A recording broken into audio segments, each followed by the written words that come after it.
So you people were referring to the rest of Americans as the English. That would probably be more an Amish term. While we were growing up, people would eat chicken once in a year. Once a year. And that would be Christmas when the And big that would literally be the only meat. when the big rooster would be The slaughtered. big rooster. Days we would visit him, we would go in his buggy and drive to church. So I really liked that. Cute. My dad and mom built a log house in the woods Yeah. in Missouri. It was beautiful. We had indoor toilets, we had running water. I never thought of anything. Electricity. Electricity. Good. I actually remember the first time we got piped water, like tap Really? water. And it's not like indoor plumbing. We don't have anything like that. It's just water comes from the municipal. You'd call it here city water. Okay. Then it comes with a pipe into your property. Then they'll put like a meter, and then you'd have a tap hanging outside there. So you'd fetch water for everything from there. Okay. Before that, we used to go to like the nearest river, 4 kilometers. So 2 miles. There's a place where there's just like water comes from down. You don't even see it coming, but it's a little Yeah, pool of that's a water. spring. But that's a spring, right? Yeah. But it's clean. So we'd go Scoop into the scoop bucket. scoop it, then. Did you ever Go like back trip home. on the way home and spill the whole Oh, bucket? numerous times. I actually remember the first time electricity was. My dad brought electricity to us. I came from school, and all of a sudden, like it was in the evening, the whole room was like super bright, and I was like, man, it seemed like we were living in darkness. We were using kerosene lanterns. My name is Marcellus, my wife's name is Charity, and our son's name is Dos. In the last episode, we were talking about our cultural differences, using the life cycle of a child to explain it or to express it in entirety or in the best possible way that we could, right? Because there's so many things, there's so many differences, similarities. It's just impossible to do it in a single video. So we thought the best way to do it is to examine a child's life in the Mennonite setting here in America and in an American setting or in a Kenyan setting in Africa. And just to add on that, yours also has a bit of Amish setting because your mom was Amish, your My mom and dad was were, Amish. yeah, You have a lot of characteristics of Amish, including the language that you speak, but you are Mennonite, they converted before you're born, right? Are you ready to get into this video? Sure. So in this video, we should be talking now about the life of a baby, his age now. Yeah. So you want to start? Sure. Yeah, we should traverse across schooling, the food that they eat, what they observe in the household, how the parenting is. Okay, which one should we start with? Food? Sure, we can start with food. So one of my first memories as a small girl, we used to have a huge garden where I grew up. I don't know if it would have been even maybe. It was huge. Which state would that be? In Missouri. Okay. And I just remember my mom, one of the first things, how exciting it was. My dad would go out and till the whole garden, and it was like this smooth, beautiful black dirt. Then my mom would make rows, and I would get my little silver bowl. I even have a picture of it. And I would get to help plant things. I had peas in there, and I was instructed how to plant them like an inch apart, the whole row down. And I always thought that was so exciting. So I think my whole life about food and raising food and trying to eat healthy, trying to stay away from processed and preservatives comes from my mom. And I think the way she gave me that inspiration was not by giving me a list and saying, okay, this is what we're going to do. She lived her life. And I think that's a huge thing in my mind that I want to give to our son too, is that I want to live a life that if he looks at me, he sees that I'm enjoying this life, and why am I living like this? and that will inspire him to continue on with that. Because as my mom says again, a lot more is caught than taught. So children pick up on the feeling, the vibe. So to me, like gardening, like out in the garden, like that was really special to be allowed to help plant the garden and then harvest it. And if you've seen any videos of me baking, like that's where that came from. Yeah. My mom always was such a good baker. Yeah. And so I wanted to be like her too, because yeah, the vibe or the feeling I got from her was how much she loved her life and how much she was doing it because that's what she believed was right. Good. How big was the farm in Missouri? Well, so our initial farm, like just our main farm, I think was 120 acres. Wow. But then we also had 80 acres that was like a couple miles away. So in total, you guys had 200 acres. And then by the time we left Missouri and moved to Kansas, we had acquired 2 more farms that were like 3 more farms actually, that were like 160 acres each. So would that be the normal American Mennonite? Would that be the normal, if you have 200 acres of land, is it something unusual? I Or think that is it rich or is it just average or normal? I think it depends on what you're doing. Uh-huh. If you're trying to make agriculture and farming your living, you have to have a substantial amount of acres. The other thing is depends on where you live. Like in Missouri, it was a lot easier to acquire acres of land. Yeah. Like for example, here in the Willamette Valley, like to find 160 acres, like it's like millions of dollars. Yeah. Like it's hard to even acquire that Yeah, amount of yeah. land. So I think that would be one difference. So what would your dad do? What would your dad farm? Well, so I'm going to be real honest. My dad wasn't really a farmer at heart. Uh-huh. He farmed because he thought he should, Yeah. or we farmed to provide food, like feed for our animals. Uh-huh. But he never was very enthused about farming. Yeah. His love was mechanics. Uh-huh. But we had a dairy farm, so I grew up on a dairy farm. I was so proud when I got to milk the cows. Like I loved cows. I still love cows. But so a lot of the farming was geared towards feed for the cattle or for the cows. And one of the reasons he ended up doing dairy farming is that it was a consistent paycheck. So like he would milk every month, the paycheck would come. Yeah. His strong point was not really charging people. So when he would do mechanics for people, he would often say that his gift that God gave him was to help people, and so he would find it difficult to actually charge enough money so that we could make a living. So the milk cows were a way of sustaining our income, because he didn't have to.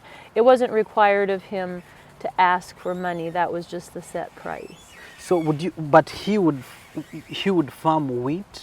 He would farm. We had hay. We had alfalfa hay. We had corn. I remember. I remember one year we planted soybeans, but often corn because then we chopped it and put it in our giant silo, and then it fermented over the winter. And during the winter, then we would get it out of the silo and feed it to the cows. The animals. Now, I know you guys like produced everything except. Is it oil and toilet paper? You have a good memory. Yeah, exactly. You told me that. So, who was producing all that? Well, so a huge part of it came from our garden. Yeah. Like that was, my mom would can like up to 200 quarts of things in a year. So, you eat it from the garden, then you have 200 quarts to sustain you during the winter. And in Missouri, I grew up eating pretty much probably 90% venison. We had a lot of deer in the area. And they were kind of a pest, and so my brothers would go hunting, you could have a certain amount of deer that you could get. So I grew up eating mostly venison, so now I still prefer wild meat. Like that's just how so that's one interesting thing about when you're growing up, like the foods that you're introduced to stay with you. Yeah. I mean, I think your tastes can change somewhat, but like the taste of a fresh tomato and a piece of venison. Like those are things that I acquired when I was really small. Yeah. And then my dad would grow wheat. We didn't have super good luck with that just because we didn't know that you had to actually put it in the oven and dry it. Yeah. And so we would let it, just sit out and dry naturally. Yeah. Then we would grind it and use it to make bread. But sometimes the bread was really terrible because you guys did not dry the wheat. Yeah, something with the drying process I think makes maybe the gluten or something. I'm not sure, but that we've kind of figured out like not very long ago. So, but yeah, sometimes it worked really good and we had beautiful bread, and sometimes it was briquettes. What varieties of food would you have, like just to mention? What we grew in our garden? Yeah, the varieties that you people had access to. So we always, the early stuff, so I think of it in sections, like it's the early stuff that gets planted when it's still cool, because it has to be cool to germinate. Yeah. So like lettuce, spinach, peas, radishes, carrots, beets, potatoes, broccoli, and then the warmer stuff is like green beans, like the pinto beans, corn, tomatoes, peppers, sweet potatoes, regular potatoes, like everything you can think of. You had all that. You had access to that. We did. Growing up as a kid.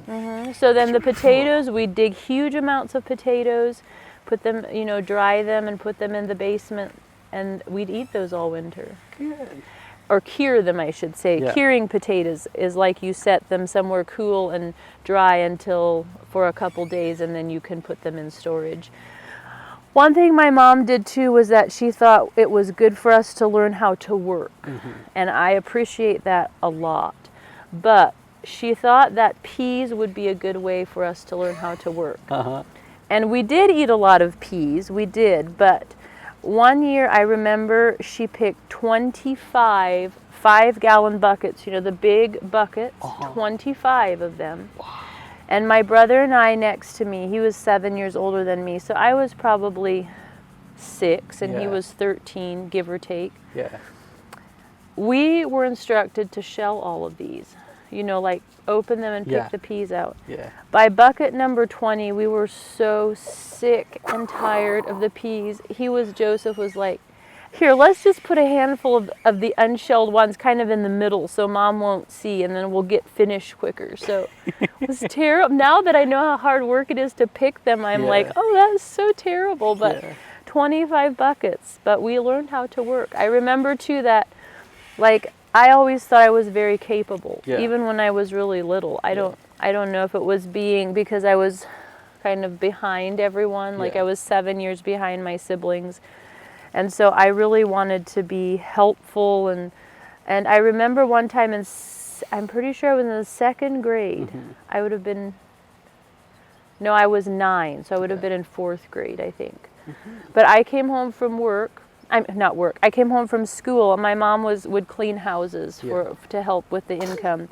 She was cleaning houses, and she left me a note. I was to babysit the neighbor boy, which he was close to my age. He'd just come off the bus after school. And he and I had 5 buckets of green beans to snap, put in jars, and she had taught me how to run the pressure cooker.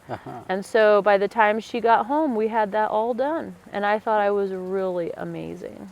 Now looking back, it probably was kind of amazing, but she easily instilled the love of working hard, working for your food, raising good food. It was just part of our life, and it was something that was fun.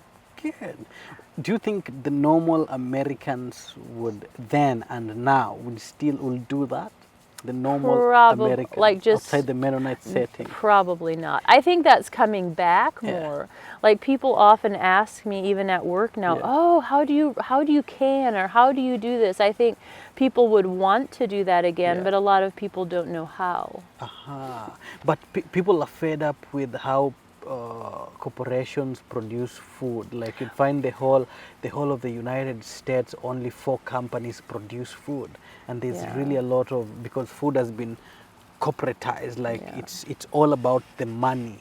Like, well, and the people, numbers. it's therapeutic. Yeah. You go out in your garden, you plant for your family, you harvest, you eat it. Like, it's very satisfying Yeah. to do that. And so I think people are more and more understanding, like, how good that feels to be Yeah. able to produce your own food. And just to mention like the difference between your community and the rest of America, I just remember the story your eldest brother was telling at one of the reunions, What's where like that? he was playing outside and the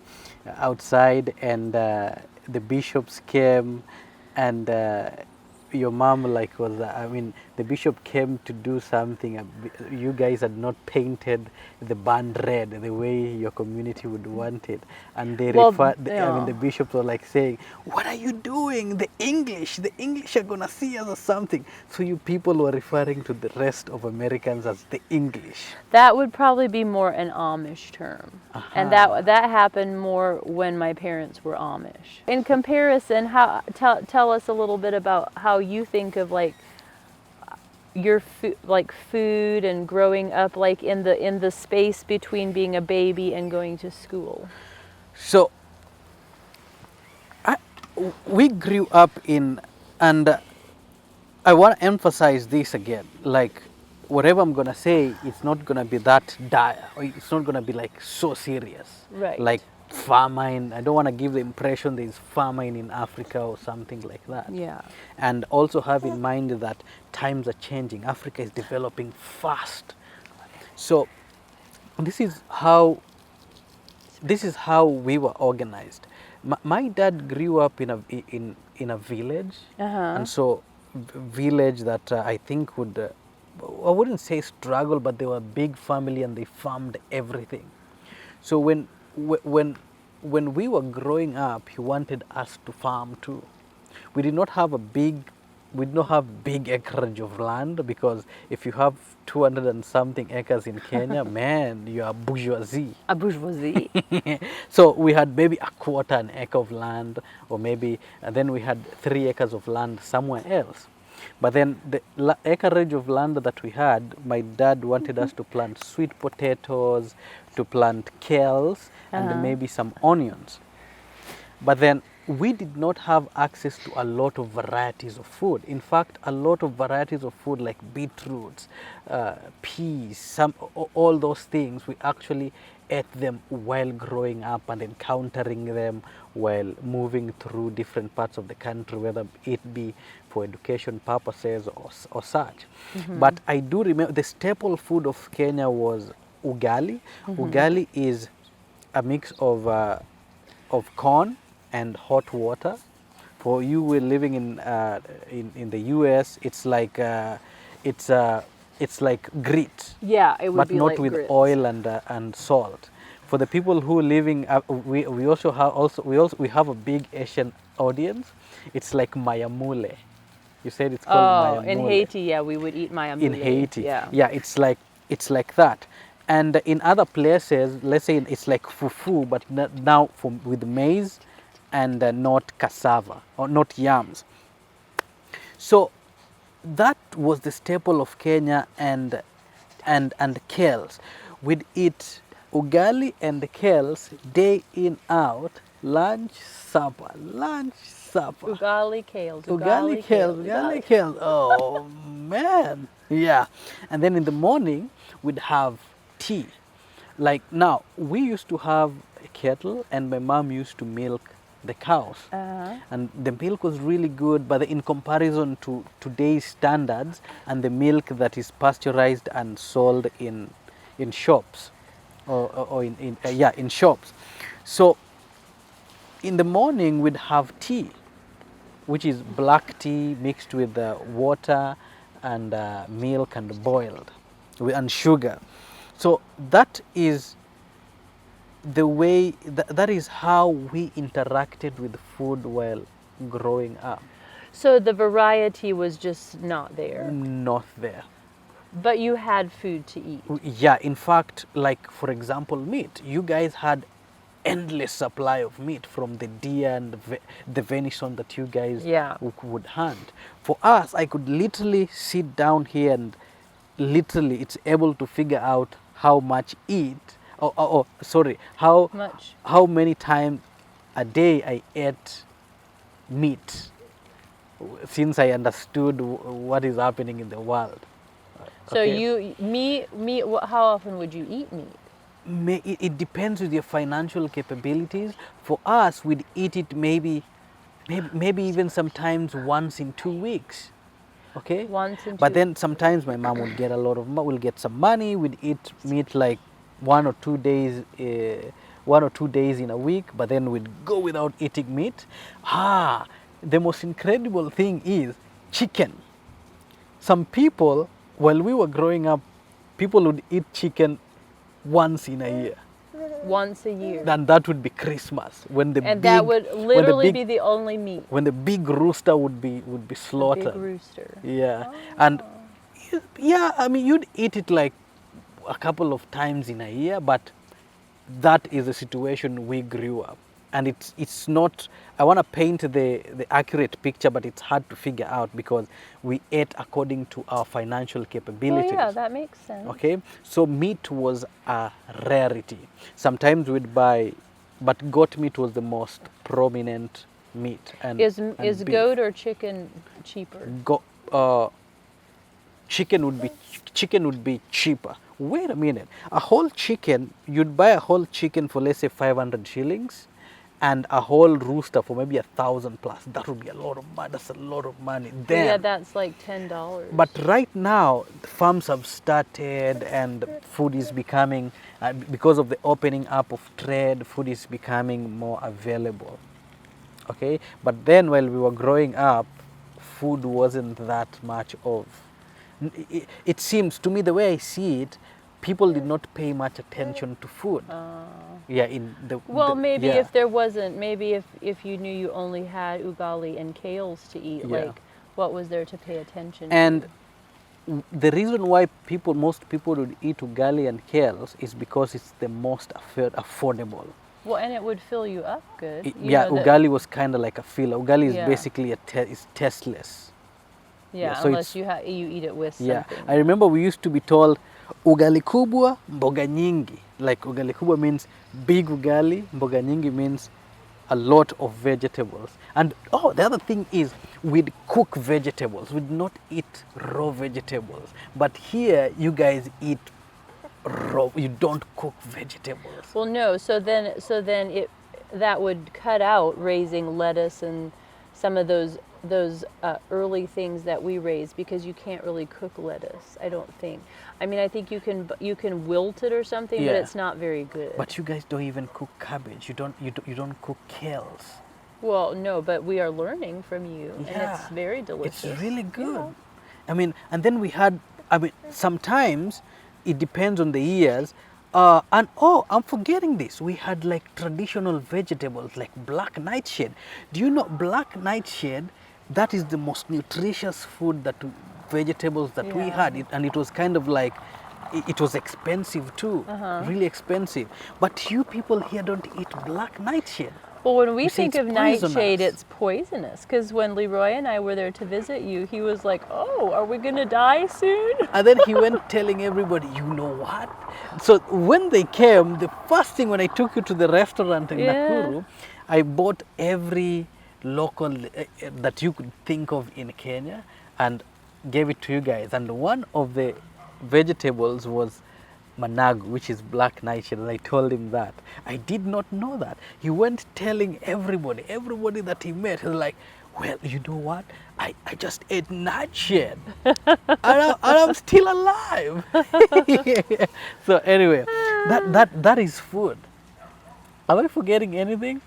That is food, and how a baby, that is the food that, we were talking about the baby. Now, what would the baby eat? Let's not forget about that. What would Like the the baby smaller- like the smaller this babies, age? What yeah. would they eat up until they're able to eat grown up food? Yeah. Yeah. I think my mom always just gave us whatever she made. She'd just mash it up and then we'd eat it. There was not special baby food. There was no formulas then? You guys did not grow up with formulas? No, because my mom always just breastfed us. Good. And then we just, as we were able to eat, then she would just, like if she would make potatoes, she'd boil the potato, mash it up, and Yeah. we'd make applesauce, and then the baby would just slowly eat stuff until you had, until a baby has teeth, then you can eat more things. But no, then like peas and carrots and yeah.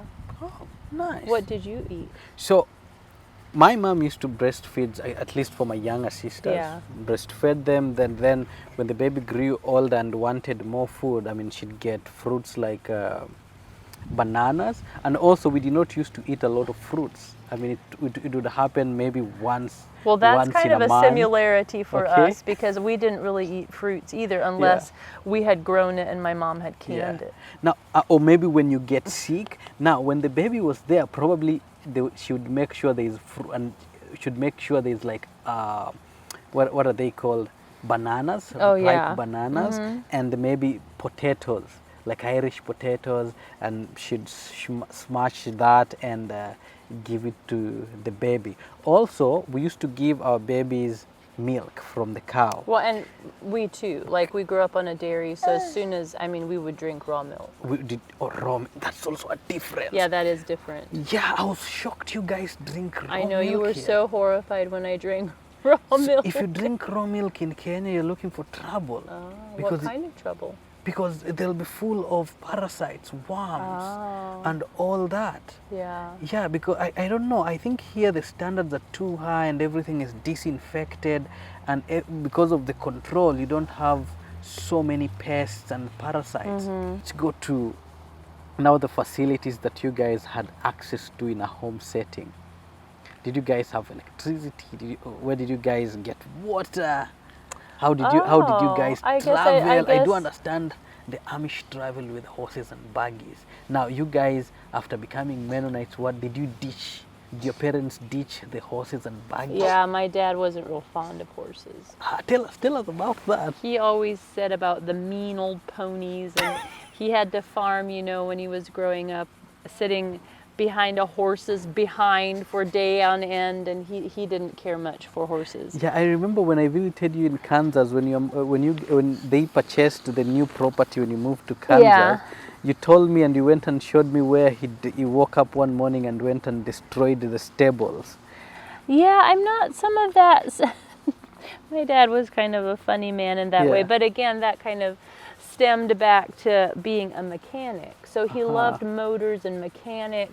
And so for him to like look at this beast, this horse, and try to make that thing work, like that just didn't interest me anyway. it was old fashioned. But I never grew up with that. I thought it was exciting when we would go visit my grandpa. I only remember one grandparent, my mom's father. Yeah. And we would go up there. My mom and I would probably once a month. He lived to be 92, and I loved him. But he was still Amish, and so on the Sundays we would visit him. We would go in his buggy and drive to church. So I really liked that. Yeah. Like I had a bit of a taste of that. But you haven't factored in if you're farming like 200 acres of land. Yeah, and it you're takes using, a long time. And you're using horses and buggies. Imagine if you're kids Horse and and when plow, and plowed. Imagine when they were growing up. I'm sure they were exposed to that at a very young age, and it is hard work. And sometimes it's just achievable. But if you're a little baby, because remember our dad also used to tell us to go dig, but we hated it. Okay, we used to feel as if it's slavery or something. Because but when you're right small now, and doing a big you have job, no energy to do it. I know. Okay, but I think for him, like maybe it reminded him of that time. We never know, because it was. Oh, when he took out the horse. Yeah, when you think of that, now that is valid. But now, when you're traveling on a horse and buggy, it seems cool. But if you're working with it on the field, oh, I know, it's pretty tough. Yeah, because he would spend weeks on end behind the plow, like just getting the soil ready to plant. So I get that. But as far as me, when I grew up, my dad and mom built a log house in the woods in Missouri. It was beautiful. We had indoor toilets, we had running water. I never thought of anything. Electricity. Good. We had everything, like all the modern things. Yeah. The one thing my dad did take a huge barrel of some sort and create some sort of enormous, like, fireplace Yeah. stove thing in the basement, and he would put huge logs in there, and that's how we heated our house. Good. So, but yeah, no, it was very. I mean, it was very comfortable. I What would about say. now for transport, vehicle? Yeah, we always had cars. They weren't always beautiful cars, Uh-huh. but they would always run, and my dad would fix them if they were something was wrong with them. So Good. Now, yeah. on our side, we had, I actually remember the first time we got piped water, like tap Really? water. And it's not like indoor plumbing. We don't have anything like that. It's just water comes from the municipal. You'd call it here city water. Okay. Then it comes with a pipe into your property. Then they'll put like a meter, and then you'd have a tap hanging outside there. So you'd fetch water for everything from there. Okay. Now, before that, we used to go to like the nearest river, Oh. and that would be right now from our place. That would be around maybe 4 kilometers. So 2 miles We used to walk 2 miles to get just get water for to get anything. water, and we'd carry them. Yeah. Some if it's the little we use liters. Yeah. Work in Kenya. We'd carry them if it's 10 liters to 5 liters, and sometimes if you're an adult, you'll carry 20 liters both Each sides side. because it's easy to carry each side Balanced. to balance it. But sometimes we'd have a wheelbarrow, and sometimes we did not. But when we had wheelbarrows, we'd put maybe 4 or 5 on a wheelbarrow, and transport the water home.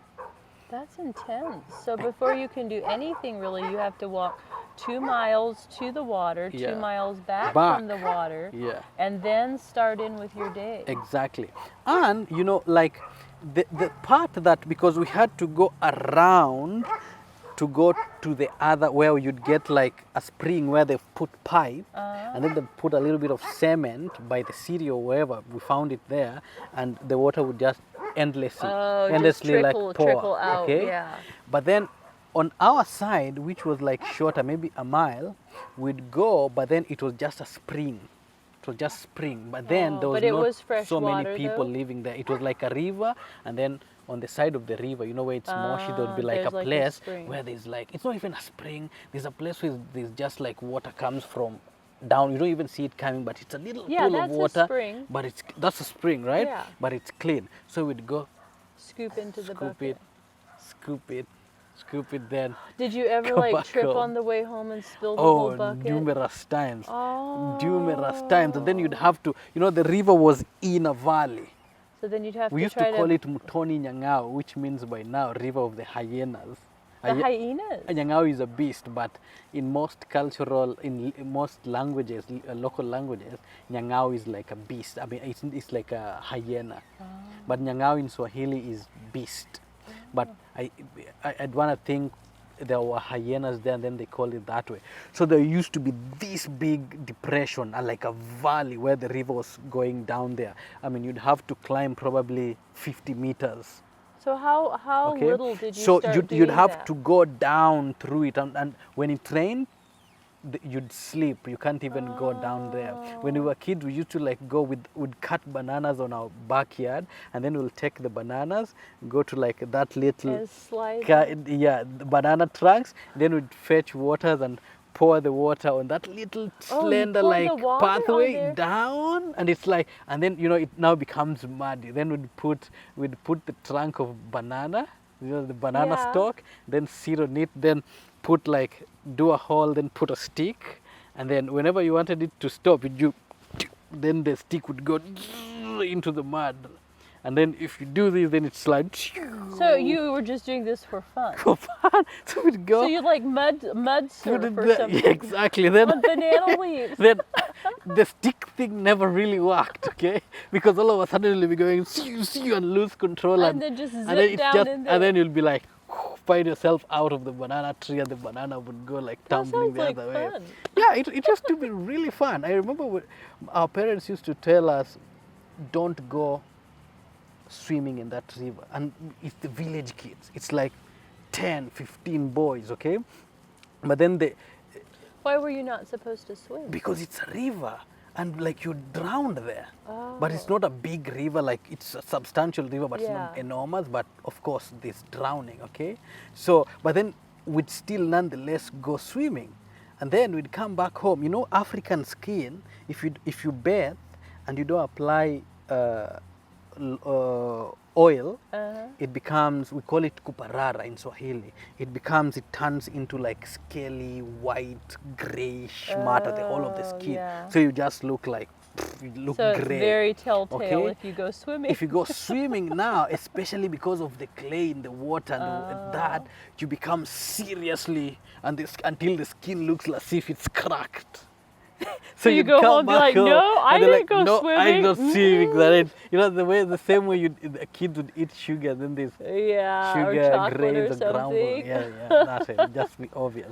So that's how we used to get water. But I want to know, how little were you when you had to carry buckets of water? Oh, kids carry water as soon as, but of course it's not to hurt them, okay?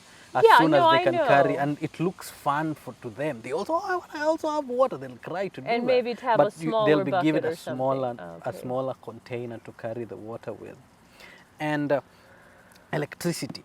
I actually remember the first time electricity was, my dad brought electricity to us. I came from school and all of a sudden, like it was in the evening, the whole room was like super bright, and I was like, man, it seemed like we were living in darkness. We were using kerosene lanterns, like small. And then you had, what was it, just like one bulb or something?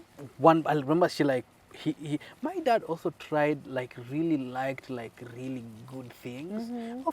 He bought like a bulb that was like intertwined with like a certain thing that was, Oh, kind of a fancy it looked. bulb. And then the following week, I remember, I don't know what happened to the bulb, but somebody went and turned it on, and it just did shattered from the Oh, fixture. no. I don't remember the rest. So I remember the first time electricity So then came to the our bulb house. was on and it was just beautiful. Beautiful. There was nothing like that. That was magical. Like, I'll never forget that. Oh, that in some ways, you know, in some ways it's kind of amazing. If you start out with having everything, like you never can like truly like, I don't know, have the joy of like, oh, it's light now in our Yeah, house, yeah. sort of thing. Did Yeah. you have indoor plumbing? No, nothing. We used to use latrines. I don't know. Here you Like call in them outhouse. outhouses, yeah. Like it used to be. We had a compound, like a quarter an acre compound, and you used at night. We never used to go out. I mean, you had to go ask somebody, hey, I want to go outside. And you know, as a baby, you are very scared. Also, where we lived, it was like there was serious problem with insecurity.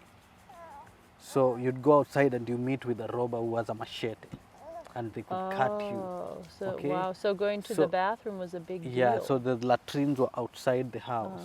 So before you go to at night, you go to sleep, you'd have to go. All of you have to go to the bathroom, let's say together, and then make sure everything Then is if you okay. wake You'd up in look the night, you outside, just put the hope you security don't wanna lights go. on. Yeah, exactly. So it's used, or maybe you'd open the door and just be outside the door really quickly and close it. Talking about transport, we did Yeah. not have horses and buggies or vehicle. So it started out, especially when we were going to school in the mornings, that's when we needed transport. And at that time, even the taxi motorcycles were not there, the cheap small Chinese bikes. So what was there were like bicycles. People would, like the carriers of the bicycle, they'll put cushions and sometimes just makeshift McGavia cushions, like Jimmy Rig cushion plus Jimmy Rig thing. plus a rubber band. They'll just put it on the carrier there. And then you'd kinda find- teeter on Yeah, there. when you walk, there used to be a junction close to our home, and in the morning there used to be like maybe 10 bicycle ride. Then they were called just border, meaning bicycle taxi. Okay. Yeah. Then later on, when I was maybe in class, that's around 2010, 2009. Okay. The small motorcycles started to come from China. Now then all of a sudden they proliferated, and then they changed. Nobody was using bicycles again. But that's how we used to go to school. My mom would make arrangements to pay like bicycle guys and would be taken to school. And most of the time she couldn't be able to pay them in a month. So Oh, most of the time no. we'd have to walk to school. And you know how far school was? How far was school? Like I remember school was far away. School was about maybe 10 kilometers. 5 miles. Yeah, I think it was even farther. And you had to walk all the way there and all the Yeah. way home. Yeah. Then there was in a different. I've changed schools a lot. I used to go to a certain school, especially when I think I was maybe 14, not even 14, probably 10. So I used to ride a bicycle to school, back and forth, and then everybody used to think, man, this boy is like really hard working, and yeah, so people used to give you props for that. Well, that's So- impressive. Yeah, so that was it. Let's go to schooling now that we're talking of schooling. How did you guys go to school? Which type of schools? So in the community I grew up in, we had our own private church school. Aha. So in the basement of our church, we had schoolrooms, and we had 2 schoolrooms. So the one class was 1st, 2nd, and 3rd grade, and the other room was 4 to 8. So we didn't go past 8th grade. Like that was just, and part of that was just that the leaders in that community thought that after 8th grade you were 14, then it would be good for you to go home and be with your parents. Either Yeah. if you're a boy, you learn your skills from your From your dad, parents. or if you are a girl, you learn those from your mom, like say cleaning and keeping house and cooking and all the things that go with making a home. Yeah. So, I mean, we in some ways we did keep on with school, but it was just not school work in a school. But then the school setting, the curriculum would be totally different from the American. Yeah, we had curriculum. there's a few curriculums that are Mennonite written or Christian based. When I grew up, we used what was called rod and staff. It was a good curriculum. Like I learned well, Yeah. but I also loved school, Yeah. and I could read before I went to school. My mom taught me to read before I went to school. Yeah. So, but like for example, our classes were very small. Like my grade all through school was me and 2 other girls. That's all. Just a class of 3 people, of 3 students. Wow. And I think the biggest class I remember maybe had 4 people in it. Like it just wasn't. It was just our community. So Yeah. you know. It wasn't a lot of, but I feel like we got a good education. Yes, you also have to go to school. Yes, You got a good So I education. feel like we got a good education. I loved my friends at school. We had a good time. Yeah.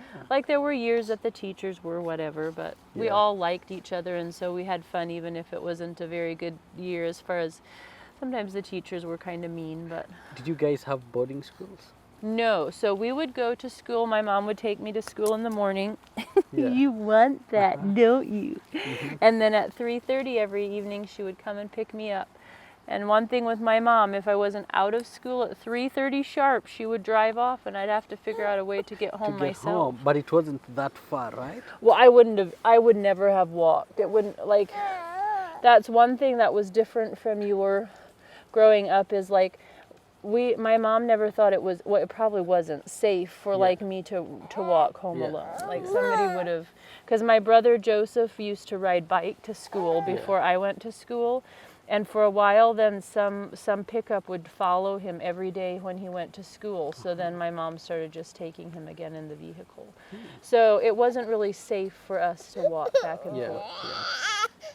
But yeah, and how was your school? So our school was.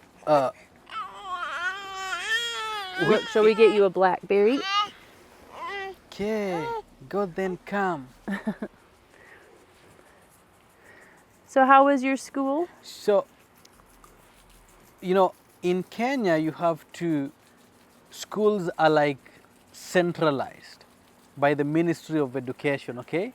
So there is a certain curriculum that has to be adhered to in the jurisdiction of Kenya. All schools, regardless, private, public, okay? You have only one curriculum. Only one curriculum. Ah. And you have to take your kid to school. There's no alternative. There's no homeschooling. There's nothing. Okay? What So, would happen if you didn't? I mean, it's illegal. Oh. I mean, but then nothing would happen because there were like so many kids that stopped going to school. I mean, Well- law is not that enforced in Kenya. Did you have to pay to you'd go have to school? Yeah, you'd have. There were public schools, but then the quality of education there was terrible. Okay, but majority of the people go to public schools. But then,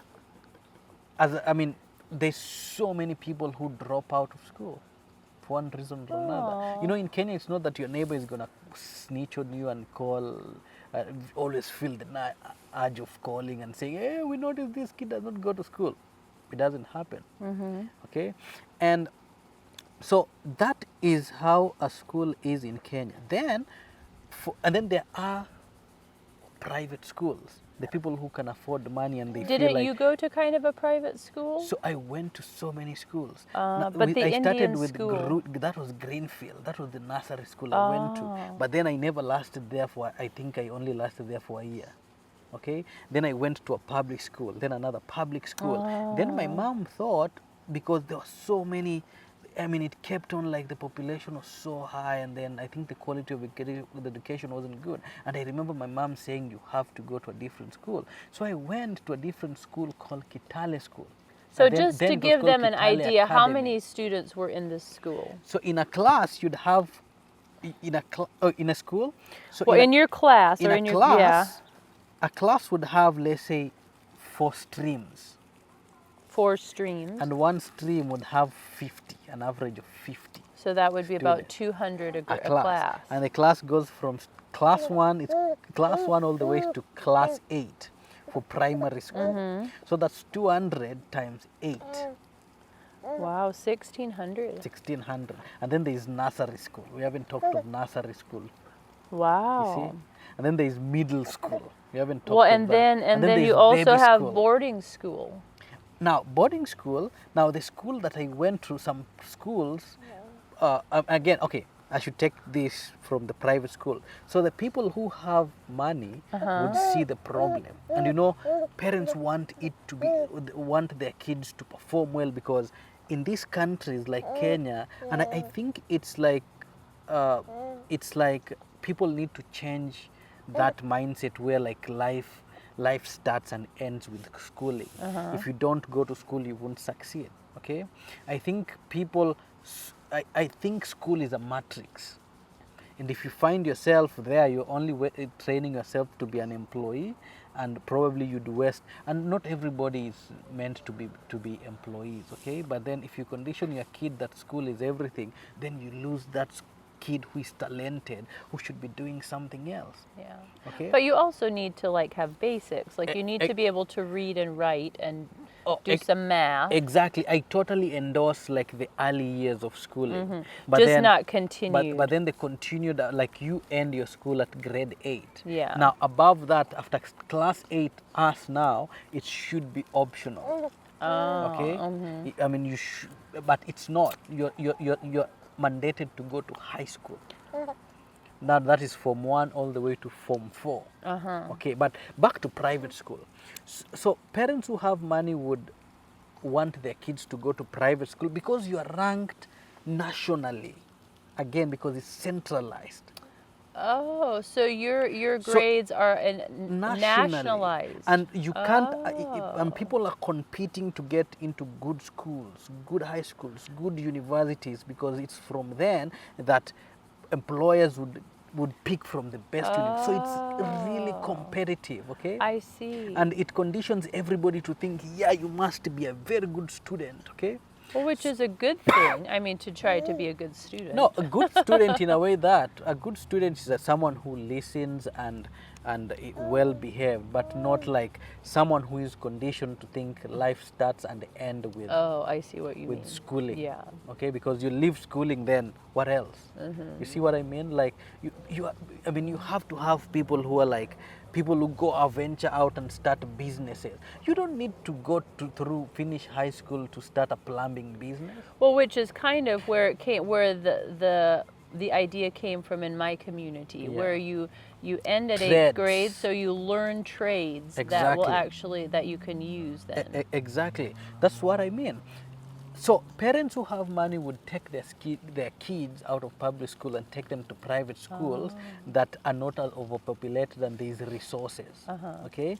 So my mom thought it better to take us to Kitale School, which was a private school. Okay. And Kitale School is pretty unique because it was established by colonial settlers, and it was one of the most premium schools for the kids. Remember the Milimani I told you where the settlers Oh yeah. stayed or were? But now, when I was growing up, it still had the traditions and it's still good. But then right now, it's overpopulated, okay? And then you have issues of like maybe people getting money to put more schools into, to put more students into schools, more students than they can handle. Yeah. You see? So it got messed up. But anyway, it's not that I remember, and I went through that school, Kitale School, but I remember my parents really struggled with fees. Every day they called the people for they called the list for people who had not cleared the balance or who had arrears. We used to be like on the top of the list. So we'll be going home. And as a kid, I'll be happy because, hey man, I'm going home. I'm not going to school. Man. But that had to be stressful for your parents. Yes, but then it was also for them, but it was sometimes it would be a shame. It would be shameful for a kid because a kid wants to be associated. Oh, my parents are rich, so you'd feel the guilt. Well, or you want feel to be guilty like for your peers. Your peers, Yeah. exactly. So what are we saying? How did we get there? You were talking about private school, like. Exactly. Now, some private school, most private schools, and even public schools in higher education, I mean in high school, would have boarding schools. Okay. Where you take, I mean, let's say for example, the school I went to, it was mandatory that when you're in class 6, you have to go to boarding school. And our boarding school is, a term would start in January, okay? Okay. And it would run for 4 months. So you'd not go home for a whole 4 months. And in grade 6, so you would be like 12. Exactly. That's pretty young to just like be away. This would go all the way to class 8. Wow. And then from class 8, you'd go from there into high school, now Form 1, all the way to Form 4. Now you see this kid, their teenagehood, they're being raised with away from home. Well, yeah, They're that's not learning true. from their parents. They're not. They're not being raised by their parents. Interesting. I didn't think of that perspective. Yeah, that's true. So you weren't at home like even learning how to relate to each other, or how to relate to your wife, or how to relate with your siblings. So, and again, I just think it's still going on the same way. I might be wrong, I might be right. My opinion is there's something needs to be done. I mean, boarding schools need to be abolished so that parents see their kids every day. Yeah. They raise their kid until they're adults. And I think adults are kids who like maybe 20. I always say Dos is still gonna be my son even when I'm 90 and he's 70. Yeah. Okay? He's still gonna be my little baby boy. So but I think kids mature when they're like 21 or 22. I think that's when you say like they're Well, adults. no, their frontal lobes develop at 25. In fact, we should say that a kid has matured and a bird should be leaving the nest at 25. I'm perfect with that. Yeah. Yeah. So anyway, I think we've dwelled so much on this. Do you think we should wrap up this episode? Sure, we can. I just always think it's so interesting too. So you're at boarding school, so you ate these. So we toured a school where his mom was teaching when we were there, and there were 900 boys there, and the huge vats of rice and cabbages that Yeah. were there to eat. Like, it's just astounding. Yeah. And didn't you have, like, it wasn't always like the best food, was there? No. Now, in fact, there's this type of food, we call it githeri in Kenya. It's a mix Githeri? of githeri. Githeri Githeri. is a mix of maize and beans. And you know the way beans and maize is, I told you about preservation, okay? So here you'd have maize and beans. People eat them when they're still babyish. When they're Right. not hard, when they're Right. sweet, okay? So in Kenya, you'd harvest them when they become really hard, they can't go anywhere past that. And then you dry both the maize and beans. Was the Okay. corn cooked? Was the corn ground then?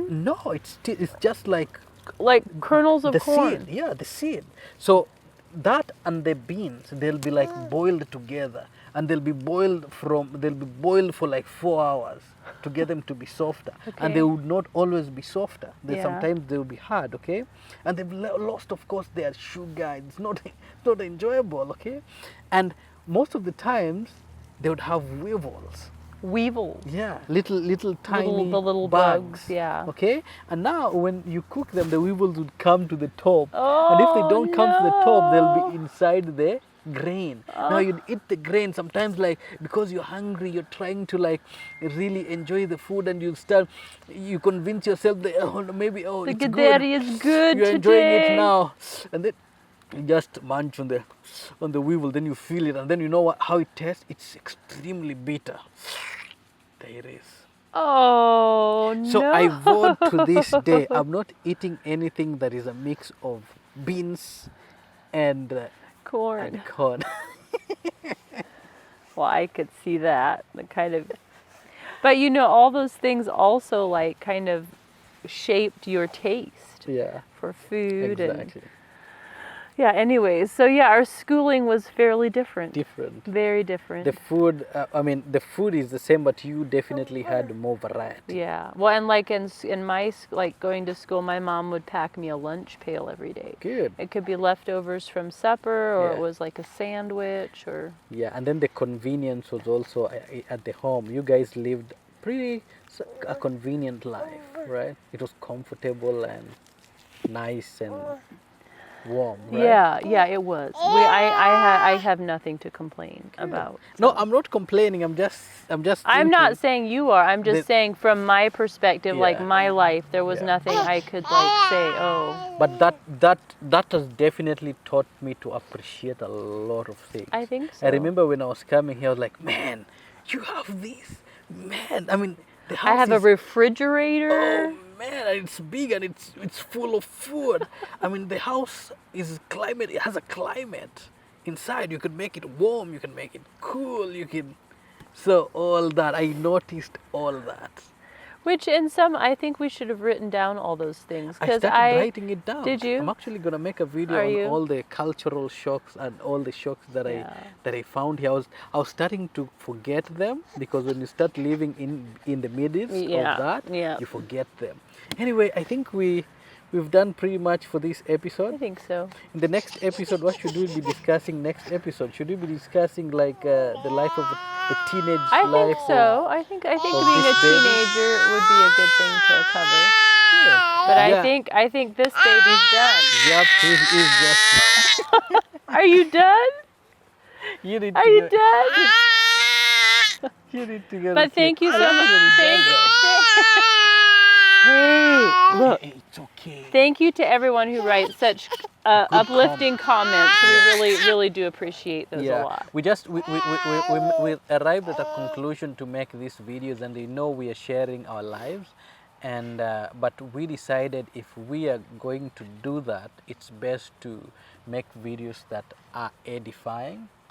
So in as much as you get entertained, you get to be uplifted.